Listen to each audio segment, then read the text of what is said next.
All right, welcome to the Young Turks. Jake Huger, Atticus Barron with you guys. Serious news, light news, fun news, disastrous news, news. That's what we do. Casper. We begin with some international news, actually, beginning with Russia. Later, we'll talk a little bit about Israel and how the government of Israel attempted to prevent Amnesty International from releasing a report in regard to apartheid. We'll get to that later. But first, here's some updates on the escalating tensions with Russia. Russian President Vladimir Putin has addressed the accusations lodged against it by the United States in regard to a possible invasion into Ukraine. This is an ongoing escalation in tensions. It's been happening for weeks now, and unfortunately, it appears that the United States, in some instances, might be exaggerating the threat. That's according to Ukrainian officials. Now, let me give you the details on what Putin said during his joint press conference with the leader of Hungary. Putin, speaking in Moscow in a news conference with Hungarian Prime Minister Viktor Orban, said the Kremlin was studying US and NATO replies to recent Kremlin proposals seeking to check NATO military activity in the region. But it is already clear, says Putin, that Russia's fundamental concerns have been ignored. NATO refers to the right of countries to choose freely, but you cannot strengthen someone's security at the expense of others. And what he's referring to is the possibility of Ukraine joining NATO. That has been a red line for Putin, and he's been vocal about that for quite some time now. And it's because of the fact that Russia shares a border with Ukraine, a 1,300-mile long border. And when you consider this in the context of Ukraine receiving billions of dollars of weaponry from the United States, you can understand why Russia is concerned about a potential security threat for them. At the same time, the United States continues to say that the potential invasion of Russia into Ukraine is imminent, even though not just one, but several Ukrainian officials have countered that. They claim that is not true. They believe that that is leading to an escalation that's unnecessary. It's leading to panic that's unnecessary. And I'll give you more details into that in just a second. I just want to be clear that while the United States continues to note that there are as many as 100,000 Russian troops at their border with Ukraine, there are as many as 320,000 American troops in Europe who have remained there even after the Soviet bloc collapsed. So Russia sees that as provocative. Russia sees that as a threat. And as I mentioned earlier, Russia sees Ukraine joining NATO as a threat. Now, US officials have said that the West did not bow to Russia's demand that NATO end its open door policy and bar countries such as Ukraine and Georgia from joining the military alliance. And I also want to note that NATO has expanded from 16 countries during the collapse of the Soviet Union to 30 members. And the whole point of NATO was to check Russia. So that's why Russia sees NATO as a threat. That's why Russia sees Ukraine joining NATO as a provocative move and something that puts their security in jeopardy. And Russia, for its part, claims that it has no intention to invade Ukraine. I mean, obviously, I take what they say with a grain of salt, but you do have to see this situation as incentives and disincentives. There are a lot of disincentives, a lot of deterrents already in place to prevent Russia from invading Ukraine. Cenk. Okay, so I'm going to solve this in a little bit. He's going to solve it. Okay, so good news for everybody. Okay, but first, we've got some strange bedfellows here. So I am not a big fan of Vladimir Putin, to say the least. I might even be slightly famous for that. Viktor Orban is a terrible guy. He's pretty much a fascist in Hungary, but Hungary's part of NATO. Yep. So he probably shouldn't be there at all with Russia. And he's obviously reaching out as someone who's incredibly right-wing and proto-fascist to a fellow proto-fascist and right-winger in Putin. So already we've got a strange situation there. And then Tucker Carlson just last night not only attacked Republican senators that were warmongering against Russia, but I give him credit on this one. Not a guy I give credit to very often. He called out their defense contractor donors. Okay, that's real and that's true. And so he called out Lockheed Martin and others for contributing to Republican senators who now all of a sudden see Russia as a big, big threat. Can I add something very quickly to that, Cenk? Just last week, on Friday actually, we covered a call that Raytheon executives had with their shareholders, and they were specifically talking about escalating tensions with Russia and how they plan to profit off of it. So we have to, again, think about the incentives and disincentives at play here. Continue. Yeah. Now, so nonetheless, I think that America is on questionable grounds here, and I think that Putin has an interesting point to make. Now, that is not something I say very often at all, almost never. And the reason is, how can you tell? Well, as Anna pointed out, the Ukrainians are telling us, whoa, cool it. We don't think it's as big a threat as you guys are hyping it up to be. Now, when the Ukrainians, who would be the ones in mortal danger, are telling us that they are not in mortal danger and that we're overhyping the threat, well, that gives you some pretty significant evidence, if not extraordinary evidence, of who's closer to being right here. And so now, again, that doesn't mean that it's not nuanced. I'll get into some more of that nuance in a second and solve it again as well. But you can tell there, we seem to be hyping it up in a way that is weird. So we'll come back to that in a second, yes. So just to buttress your point and add some evidence to that, because it's one thing to say, Ukrainian officials don't want an escalation, they think this is exaggerated. Let's hear from a sociologist based in Ukraine. He spoke to Democracy Now! Just this morning about what Ukrainian intelligence is indicating in regard to a possible imminent threat from Russia. Let's watch. Zelensky, but not only Zelensky, the Minister of Defense, the Secretary of the National Security Council, they all tell that according to Ukrainian data, according to Ukrainian intelligence, they don't see the massive invasion to Ukraine with occupation of the large territory of the big cities as likely, not only in the coming weeks, but maybe like in this year at least. So that's what the Ukrainian intelligence says. And apologies, quick clarification, he's not based in Ukraine, he's in Dresden, Germany, but he's talking about what intelligence is saying on the ground in Ukraine. And this has been an ongoing issue. Biden had a call with Vladimir Zelensky just last week. It was a contentious call, it was a combative call, that's how it's being reported, because they disagree on how imminent this threat really is. Biden claims it is an imminent threat, whereas Ukraine claims no, that is not the case. And by exaggerating this threat, it is actually leading to a larger possibility of war. Yeah, so it's not that Russian aggression hasn't happened before. It has, very significantly so, including in Crimea, which was in Ukraine. So unlike the anti-imperialist fake left in America that is only concerned about American imperialism, I'm concerned about American imperialism and Russian and Chinese and any other authoritarian right-wing government in the world. But in this case, when the Ukrainians are saying, we are not under threat, I don't know why you guys are saying this, that is a big, giant, flashing sign saying America's the one that's creating this problem, not Russia. It doesn't mean that he won't do it, he can't do it. He has amassed troops, apparently. And although now I even question the veracity of that, given what Ukrainian intelligence is saying. But if they're not concerned, that's a pretty good sign we shouldn't be concerned. So there's something weird going on here from the American side. In terms of how to solve it, look, Anna's right. Russia has legitimate concerns. Just because they're not us doesn't mean they don't have legitimate concerns. And just because they're wrong on many things doesn't mean they're not right on some things. So, and Russia is not wrong on anything. The current Russian government has been wrong many times because it's authoritarian. But do they have legitimate security concerns about us parking missiles all over their borders? Of course they do. Of course, Anna's right that we wouldn't stand for it if the Russians did it to us. In fact, that's not in dispute. That's what the Cuban Missile Crisis was about. When the Russians moved missiles into Cuba, we threatened world-ending nuclear war.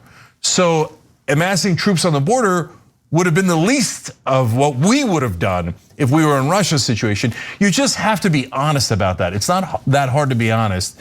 And now it looks like American media is beginning to catch on to that. Yes. So would you like me to solve it now? Well, before you solve it, just one other thing I want the audience to take into consideration. Remember, I mean, I'm old enough to remember when the United States was attempting to convince Americans that Russia was paying bounties to the Taliban for American soldiers in Afghanistan. And then that story turned out to be garbage. The Washington Post, all of a sudden they have to backtrack and retract the original reporting on that because that did not end up being true.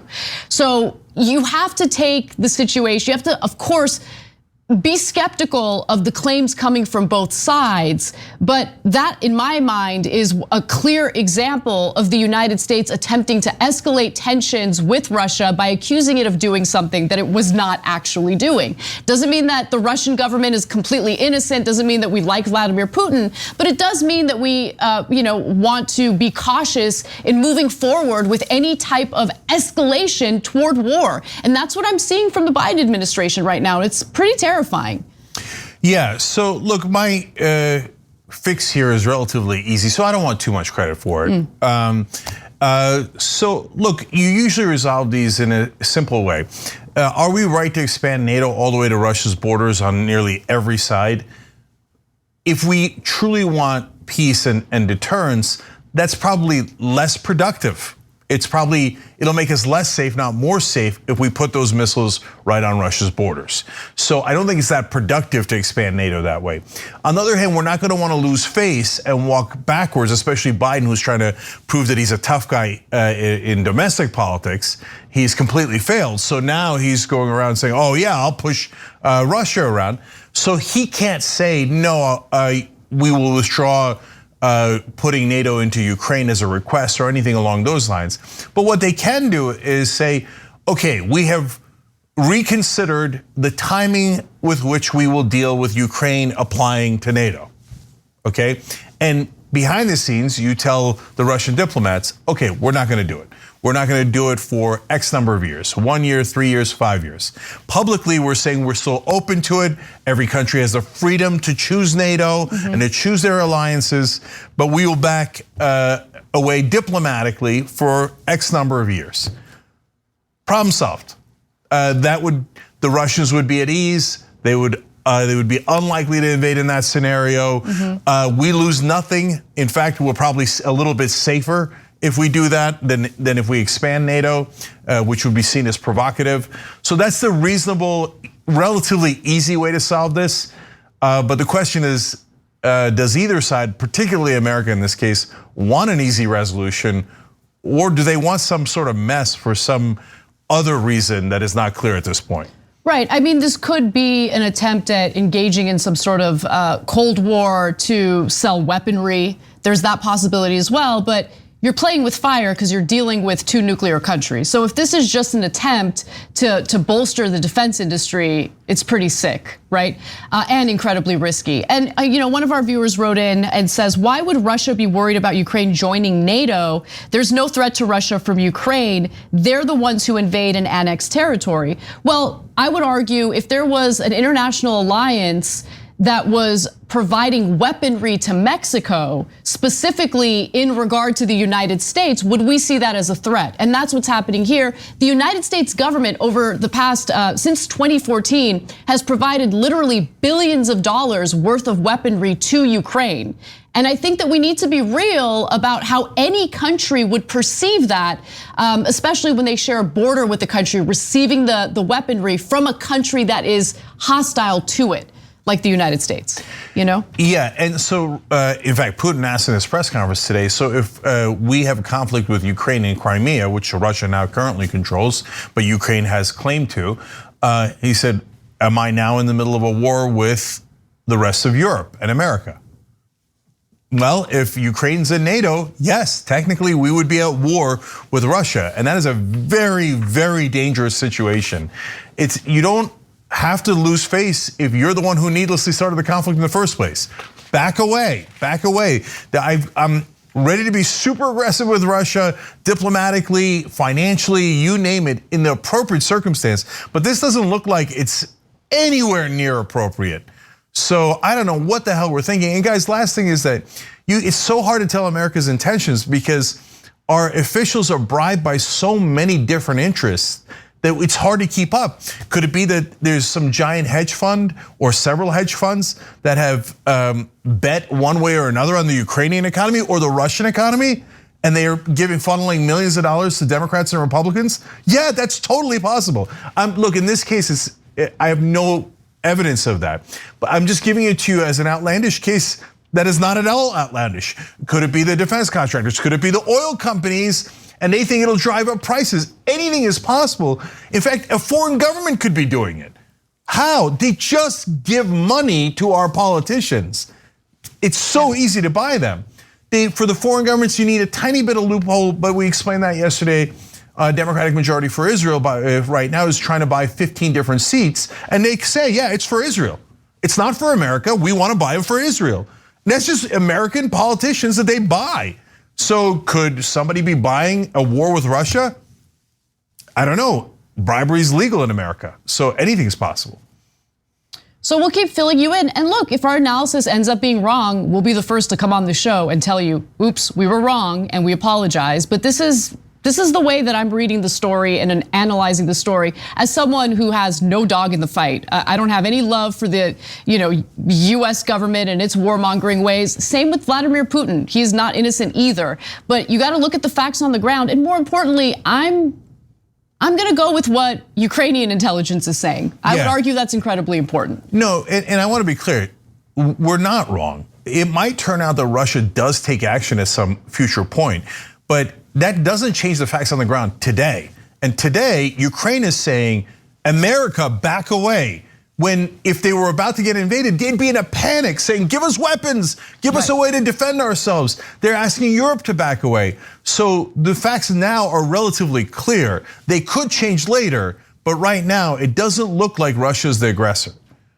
All right, we're going to take a quick break. When we come back, we'll continue with international news, including a story about Israel trying to prevent the release of an Amnesty International report. Come right back.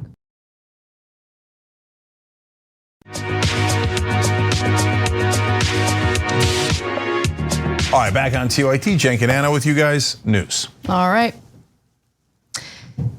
The government of Israel attempted to prevent Amnesty International from releasing a report accusing the country of engaging in apartheid, but Amnesty International just today decided to release the report anyway, and it is pretty damning. I can totally understand why Israel would not want this report to come out. Now, this was after a 4-year-long investigation by Amnesty International in partnership with Human Rights Watch and Israeli rights group B'Tselem.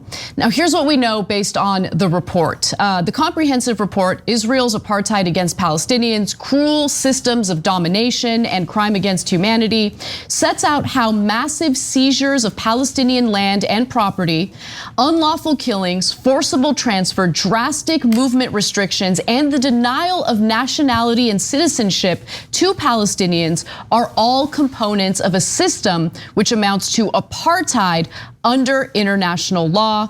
They also write that this system is maintained by violations which Amnesty International found to constitute apartheid as a crime against humanity as defined in the Rome Statute and Apartheid Convention. And so they point to very specific instances, including discriminatory policies within Israel and in annexed East Jerusalem.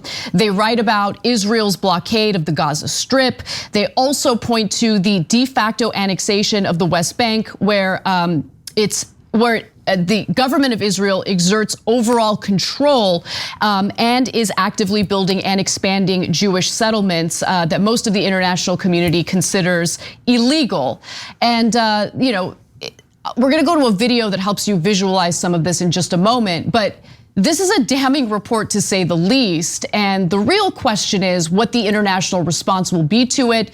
There are some suggestions in regard to what Amnesty International believes the United States and other major powers should do to basically end this apartheid. I don't think the United States is going to do a damn thing about it. They want the International Criminal Court to also be involved in investigating this. We'll see how that plays out.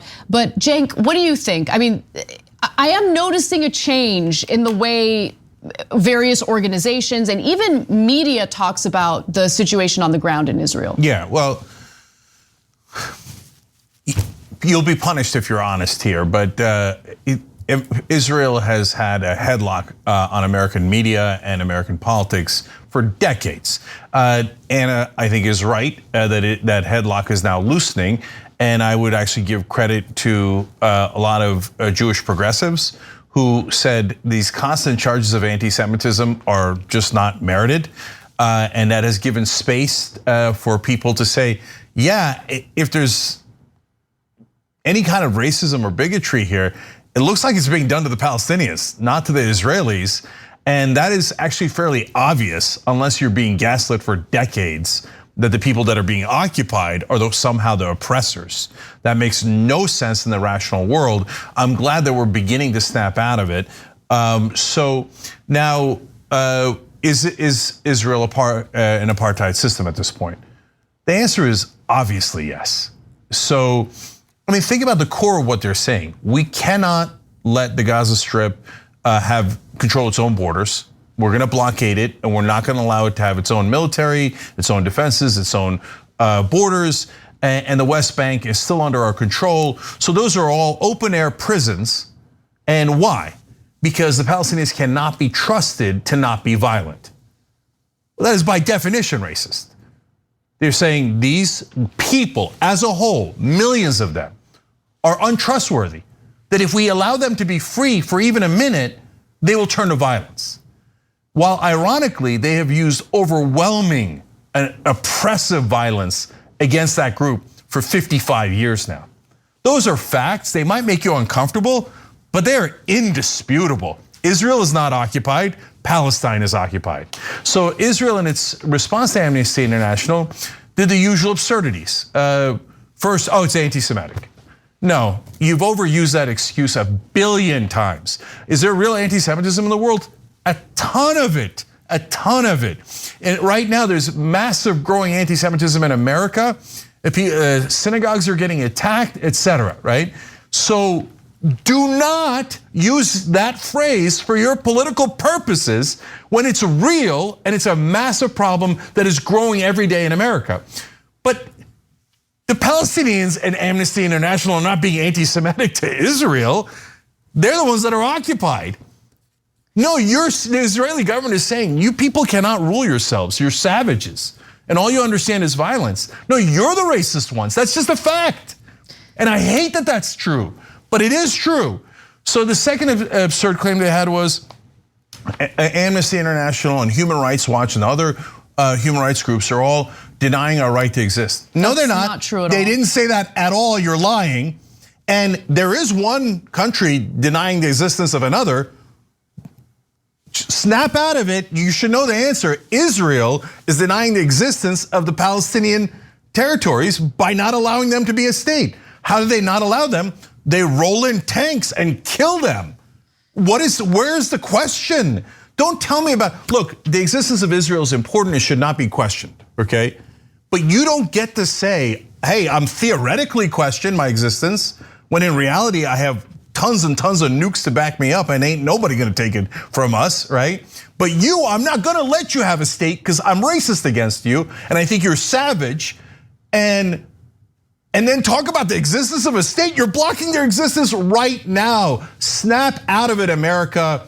On this issue, there is no question Israel is not the good guys and they're not a democracy. So along with this report, Amnesty International also released a video to kind of help people interested in this story visualize what the conditions are like for Palestinians and how they're sectioned off and fragmented in various parts in this area, right? So let's take a quick look at that video and then I'll give you some specific examples that were noted in the report to make the case that there is in fact an apartheid system. Where do all the Palestinians live now? 3.4 million live outside of Israel in the occupied territories, mainly in refugee camps in neighboring countries. 2.5 million Palestinians live in Israel, in East Jerusalem, restricted to enclaves that make up around 3% of the entire area. 3 million Palestinians live in the occupied West Bank, but are only allowed to access 40% of the land to live and work. The rest of the area is for the Jewish Israeli settlers only. 2 million are trapped in the Gaza Strip, one of the most densely populated areas in the world. Fragmentation of the Palestinian society and the dispossession of their lands are key pillars of Israel's apartheid system to maintain domination and control. Now, clearly, in response to that, Palestinians protest. And when they do, they're usually met with brutality and violence. For instance, and this was outlined in the Amnesty International report, in 2018, Palestinians in Gaza began to hold weekly protests along the border with Israel, calling for the right of return for refugees and an end to the blockade. Before protests even began, senior Israeli officials warned that Palestinians approaching the wall would be shot. By the end of 2019, Israeli forces had killed 214 civilians, including 46 children.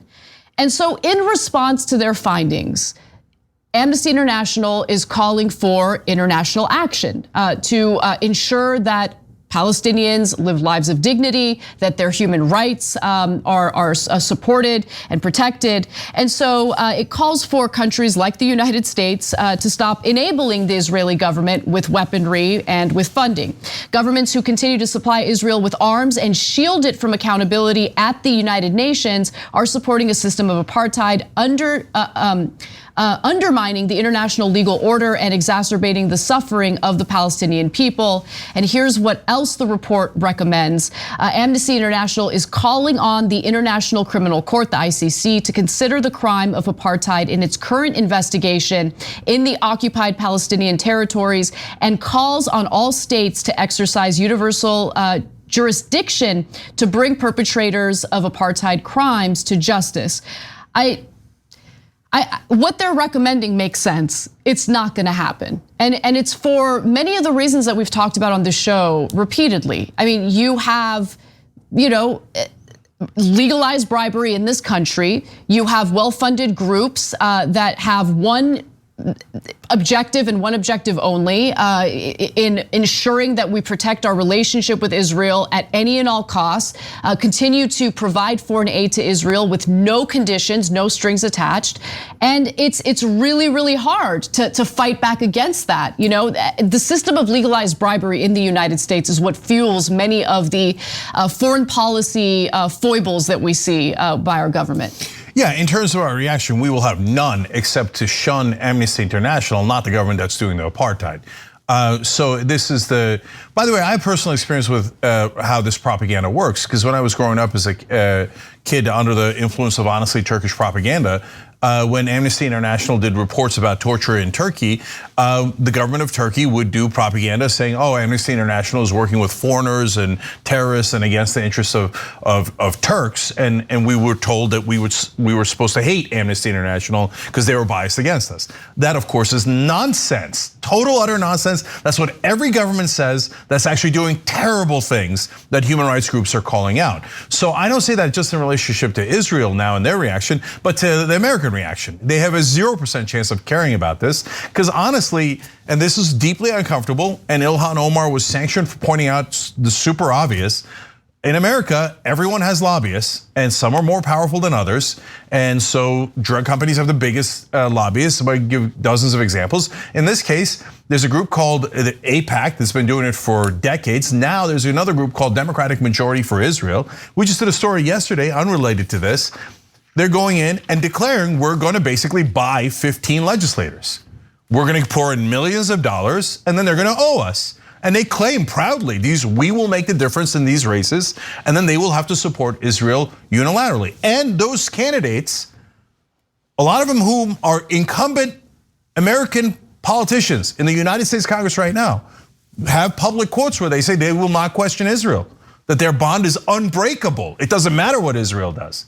So American politicians are very literally bought by Israel. And I hate to say that, because there's old anti-Semitic tropes about how the Jews do this universally. They do not. Most of the donors are not at all Jewish in America. They're a tiny, tiny percentage of it. But in this case, and it isn't about Jewish people overall, Democratic Majority for Israel is targeting Jewish legislators. Yep. Okay.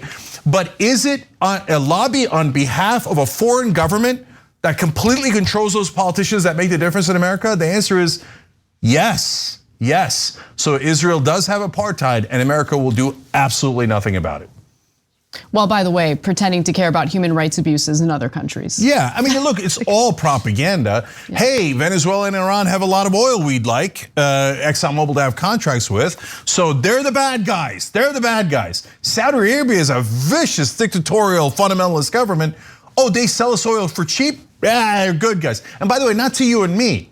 The deal is with the American oil companies. Those are the guys that are getting rich, not us, right? So as long as you butter up American companies and you butter up American politicians, you can pretty much buy anything here. So in this case, America's foreign policy is very clear. I hope one day progressives will overturn that, and that's exactly why that lobby is attacking progressives all across the country.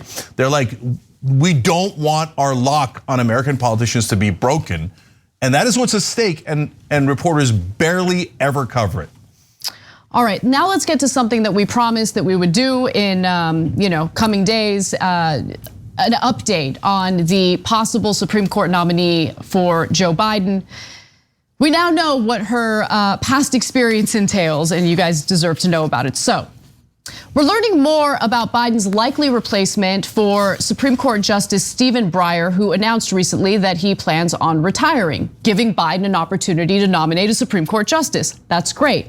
Now, J. Michelle Childs is the favorite to replace Breyer. And there was a lot of complimentary coverage about her, complimentary commentary coming from the likes of Senator Lindsey Graham, a staunch Trump supporter and right winger.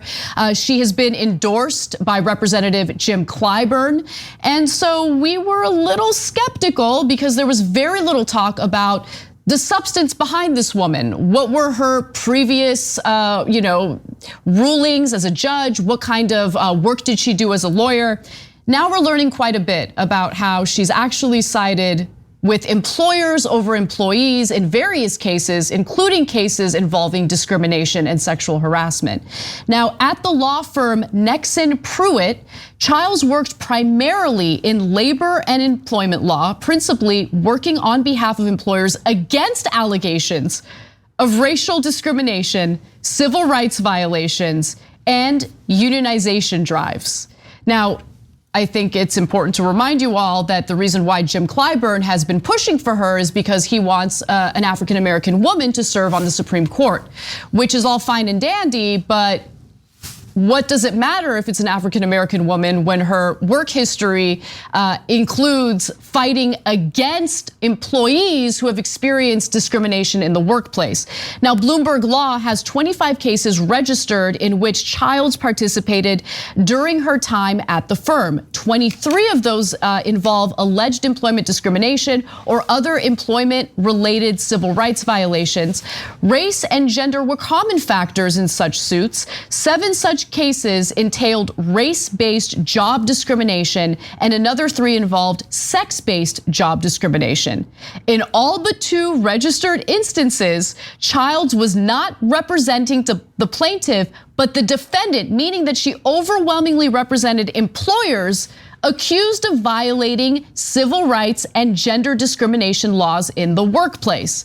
Now, when Lindsey Graham was defending the possibility of her being nominated to replace Justice Breyer, he specifically mentioned her experience in labor law. And this is what he was referring to. Look, Lindsey Graham is not gonna endorse anyone who's actually fought for the workers. Let's keep it real. But we've got more on this, including a few specific cases where she represented the wrong people. But before we get to that, Cenk. Yeah, so, and we're gonna show you what we said about it yesterday, because I think it's important for you guys to know how the news actually works and how you could see it for yourself and what honest reporting looks like. Okay, so in this case, look, let's give you a bunch of caveats that are important. Can someone be sued for discrimination and it's not true? Definitely, that's of course possible. So is it possible that someone is going through a unionization effort, but they need a lawyer? Well, that's not possible, that's definite. Whether you're in favor of the union or against the union, doesn't matter, you need a lawyer either way. And so why does she represent employers more often? Well, that's because they're the ones with all the money. And so all of that stuff within the legal world is fairly normal. But what we told you yesterday and what we're emphasizing today is, yes, but we don't have to pick that person, right? We have, presumably thousands of African-American women who are jurists in this country that you have to choose from. And that's only because Biden made that core promise on the campaign trail that it would be an African-American woman. You certainly have thousands of judges to choose from overall who could be great and have the perspective that we want and not have these issues, right? And here she seems to be overwhelmingly on the side of the employers, overwhelmingly on the side of defending discrimination. Were the people she was defending, they were right on all of those cases? Hey, I could see one or two, but 23, and they were all right, or it's possible some of them did some terrible things. And I get it, it's her job to represent them. But if that's the perspective she's gonna come in with as a judge and then a Supreme Court justice and think, well, I know from my experience, the employer is almost always right. Well, that's a pretty disastrous perspective to have. And you can't really pretty that up with identity politics. Exactly. And think you're curing it. Well, look, Cenk, we have specific cases where she represented the employer in accusations of discrimination and the employer lost. But before we get to that, I do want to also just note, Jim Clyburn made it abundantly clear during a recent interview on CNN that he was endorsing her because she's his favorite, but more importantly, he wants to ensure that Biden nominates someone who will get bipartisan support. That's very important to him, bipartisan support. Yeah, so why would any Biden SCOTUS nominee receive bipartisan support? There's only been one instance where there was bipartisan support for what Biden was pushing for, which was the corporate handout infrastructure bill, correct? Yeah. So look, Clyburn is one of the most corrupt members of Congress. There isn't a corporate-backed bill that he wouldn't love and push for, and anything that's progressive, he's gonna go out of his way to try to kill. So if Clyburn's in, that means that pick is 100% corporate. They will not disagree with business interests, okay? But Lindsey Graham already said that he loved the pick. Lindsey Graham may be the only guy who's more pro-corporate than Clyburn in the whole country. And Clyburn, by saying, I need all Republicans to agree to it or enough Republicans to agree to it, is saying, I'm guaranteeing you a pro-corporate pick, because there's 0% chance that Republicans are gonna agree to someone who's on the side of labor. Why can't we find, look, Biden made a campaign promise that he would pick an African-American woman for the Supreme Court. Great. Why can't we pick someone who is both an African-American woman, but has a history of, defending the very people that the Democratic Party claims to care about? Workers, the disenfranchised, individuals who've experienced discrimination in the workplace. They claim they care about those issues, but when push comes to shove, they'll give you the optics of change. They'll give you this, the pretty little, illusion of change. But in reality, it's more of the pro-corporate nonsense that we've come to expect. Now, I wanted to give you a few specific examples. In Green versus Kinesco Finance, for example, the plaintiff, an African-American woman, alleged race and pregnancy discrimination in a situation where the company denied her a promotion and then terminated her outright. Childs represented the employer, Kinesco. The case eventually resulted in a jury siding with the plaintiff, awarding her $193,000 in damages after Childs withdrew. But there's more. In Harris versus L&L Wings, a plaintiff alleged near daily sexual assault by a workplace supervisor for years. Childs represented the company. A jury eventually sided with Harris, the plaintiff, awarding damages and even attorney's fees. So, and as a judge, she's ruled in favor of the employer several times. So already we see a pattern here. It's not just being a lawyer and representing your client. When she has to decide, she's voting with the employers. And so guys, no judge should blanket be in favor of discrimination or non-discrimination cases. It depends on the facts. And in favor of labor or employment, it depends on the facts. But the Democrats, let alone the Republicans, are all picking judges with a proclivity to side with employers overwhelmingly. Well, that's just not fair. It's not fair to the average American worker and to this process. So look, almost every article says she's the underdog. There's two other candidates that are very qualified and more likely to be the favorites, which then gives you a good indication. If she winds up winning, it was Clyburn working with Republicans to screw over the Democratic agenda yet again and hand it over to business interests that pay Clyburn, literally pay his campaign donations. They give him millions of dollars and he works for them. Now the reporters say, oh no, you can't say that about Clyburn. Why not? I just said it. I can say it about any politician. Almost all of them are corrupt. They all take the money. It's not, why would Clyburn randomly hate the average American worker? He gets paid to be against your interests. That's why he does it. So the dead giveaway is him saying we need Republican permission. That means my donors have spoken and I'm gonna push in this direction. And you know what? The more I read it, the more I thought, we're screwed. Because all Clyburn and Manchin have to do is just put their foot down. And Biden will immediately give them this pick instead of a much more qualified and much more fair pick. There's two excellent, apparently, African-American women. I say apparently only because I've read only a little bit about them, but there's great evidence that they are fair. And instead, of course, the worst Democrats in the country are working with the worst Republicans in the country to pick someone who's going to be unfairly in favor of business. We got to take a break. When we come back, we have more news for you, including black colleges and universities having to deal with bomb threats over the last 2 days. Come right back, we'll give you those details and more.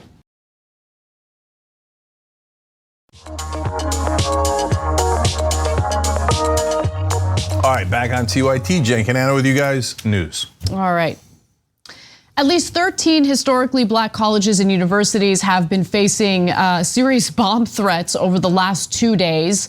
The FBI has investigated these bomb threats and luckily no bombs have been found. However, classes have already been canceled. Students have been forced to attend classes online, virtually as a result of these threats.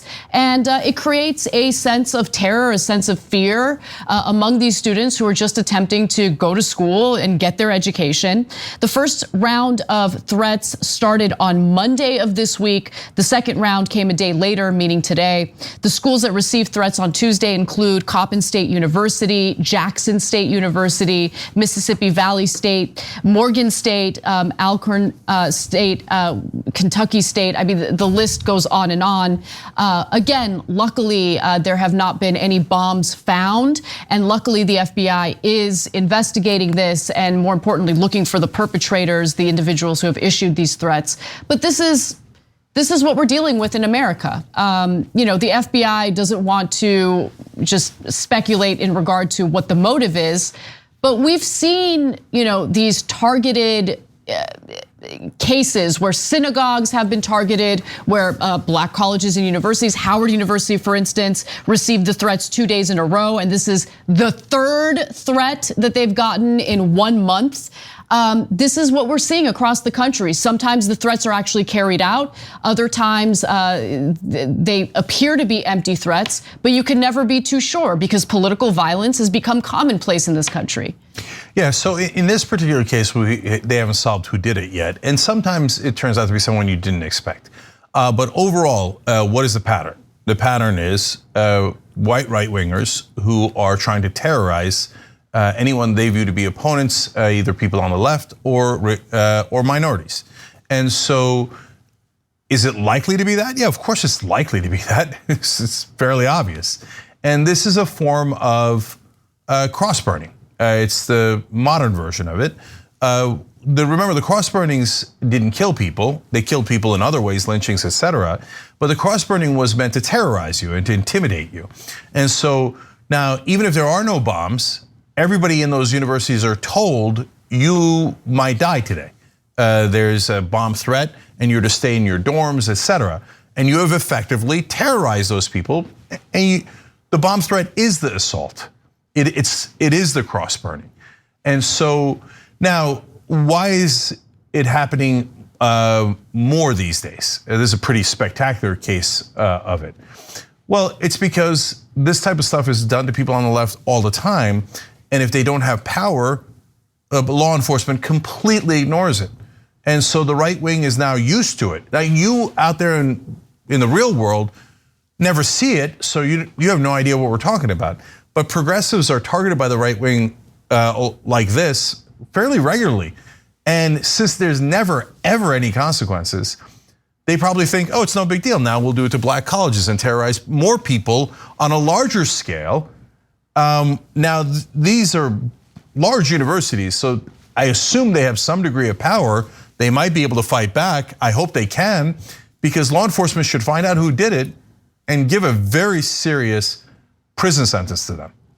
I mean, we talk about how the United States is such a great country, it's so free, but think about how there's so many things happening right now simultaneously that make it clear that we're not free. So many people live in fear because of these threats, because of the fact that you have literal elected officials inciting violence against those who are already disenfranchised in our society. Imagine being a student on one of these campuses, hearing that you have to shelter in place, that the school is on lockdown due to a possible bomb on campus.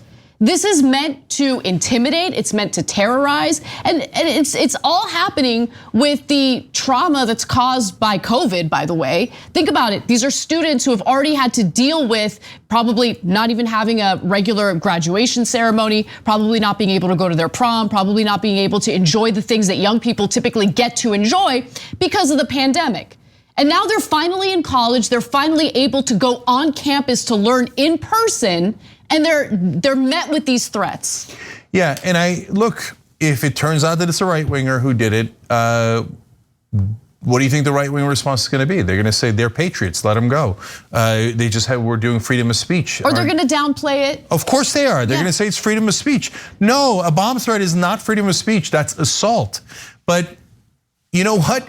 Invading the Capitol and threatening to murder people is also not freedom of speech, and they're calling it freedom of speech now as we speak. Yeah, Trump dangling the possibility of pardoning them if he gets elected in 2024. Yeah, so nonstop threats to the bodily integrity of people they disagree with, and every time they brush it off like, it's no big deal. They went to endless sports school meetings and threatened violence, and then when the Justice Department said, oh, it's violence, we're gonna look into it, they're like, how dare you, it's freedom of speech. These are Nazis who are taking our rights away, our rights to threaten to murder you. No, that you don't have that right, that is illegal.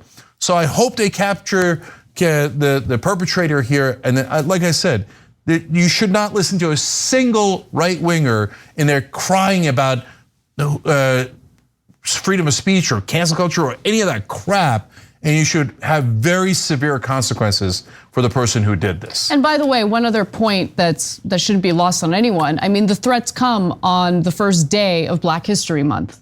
So, gee, I wonder what motivated these bomb threats. All right, let's move on. Let's end the first hour with some good news, okay? We got an update on the pharma bro, Martin Shkreli, that I want to share with you all. Martin Shkreli, who's best known as the pharma bro, has been ordered to return tens of millions of dollars in profits that he made by price gouging patients who needed an HIV medication. He's also barred from working in the drug industry in the future. I should also note that he's currently behind bars for defrauding investors. That'll get you in trouble here in the United States.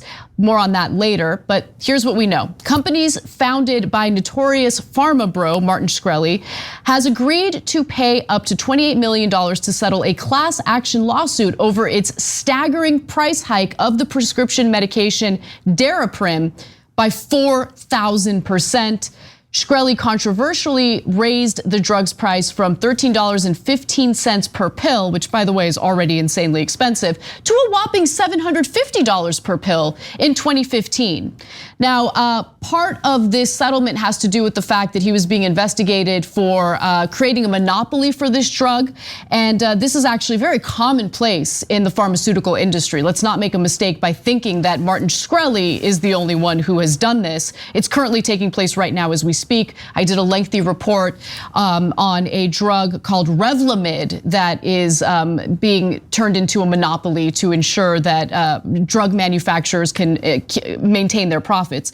But nonetheless, in her ruling against him this month, Judge Denise Cote found that Shkreli initiated a scheme to block the entry of generic drug competition so that he could reap the profits from Daraprin's sales for as long as possible when he increased the price of the drug. And the way that they do this, by the way, is by restricting access to the active ingredient of the drug. So some of the generic drug manufacturers won't have access to it, won't be able to test it or produce it.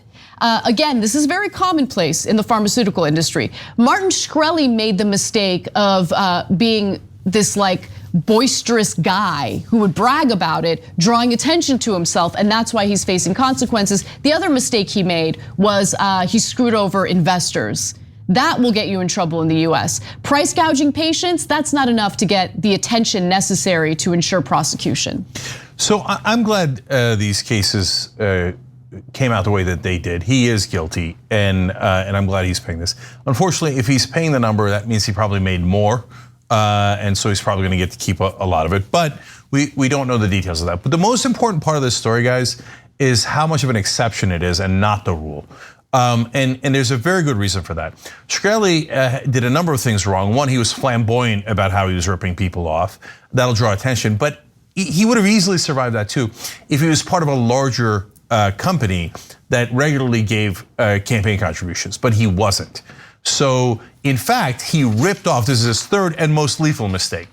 He ripped off other rich people. So he's currently serving 7-year sentence for ripping off wealthy investors. That's the only thing you'll ever go to jail for in white collar crime. Same thing Bernie Madoff went to jail for, etc. Right? So, but in this case, who was suing him? Blue Cross Blue Shield. They're the ones with the political power. So don't get it twisted. The same corrupt companies that control our government still won in this case. If Shkreli just had ripped all of us off, he almost certainly would have gotten away with it. And in fact, honestly, I don't even understand what distinction any judge would draw between this case and what every pharmaceutical company does in almost every case. So they say he did price gouging. Yeah. Every pharmaceutical company does price gouging. In fact, the second most famous example of it is done by Joe Manchin's daughter. Yep. When she was a pharmaceutical company executive. Yeah, when she was the CEO of Mylan Pharmaceuticals, she created a monopoly for the EpiPen. She prevented Pfizer. She made a deal with Pfizer to prevent the release of a generic version of the EpiPen and promised to share profits with Pfizer as long as they agreed to that deal. She engaged in very similar behavior, got away with it. Yeah, I'm sure Biden will be pursuing her through his Justice Department. No, of course not. They're crooked, so they're never going to do that, right? And so, look, anti-competitive practices. Who are we kidding? The drug companies have told the American government, you are not allowed to negotiate drug prices with us. It doesn't get any more anti-competitive than that. And all of our politicians, Republican and Democrats, agreed to it because you know why? They took bribes from drug companies. They got millions of dollars in campaign contributions. You can call it legal, but it's still a bribe. And so finally, I mean, look at that name up there, Pfizer. Well, what is Pfizer and Moderna doing right now? They're preventing generics from getting into the market in developing countries because they're not getting paid enough on it. They want higher profits. What do they want to do? They want to do anti-competitive practices, prevent generics, because they want price gouging. And by the way, in this case, literally millions across the world have died because they will not share that technology. They, on the other hand, are free to go, and they're celebrated as heroes in Washington. Whereas Shkreli went to prison, and he's going to have to give up most of his money.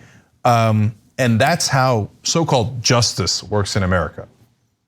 All right. I mean, it was a good story, but there's a downside to it. You know, we've managed to make it negative. Yeah, I know, but it's true. It's true. Look, I'm thrilled that he's being punished. He was a jerk. He did do all those things. Great. Let's use it as precedent and now go after all the bigger fish. But I say that facetiously because there's not a politician or a prosecutor in the country who would oppose business power like that. They will all give in. And if they got to a court, there would be a pro-business judge appointed by other corrupt politicians who would kill the case. And that's how this system works. All right, we're gonna take a break, but when we come back, we have more news in the second hour, including an insane NYPD cover-up after one of their cops assaulted a teenager with his vehicle. And then later on, we'll also discuss some fun stories, including Trump calling on an investigation for his own Vice President, Mike Pence. More on that when we come back. Thanks for listening to the full episode of The Young Turks. Support our work, listen ad-free, access members-only bonus content, and more by subscribing to Apple Podcasts at apple.co/TYT. I'm your host, Cenk Uygur, and I'll see you soon.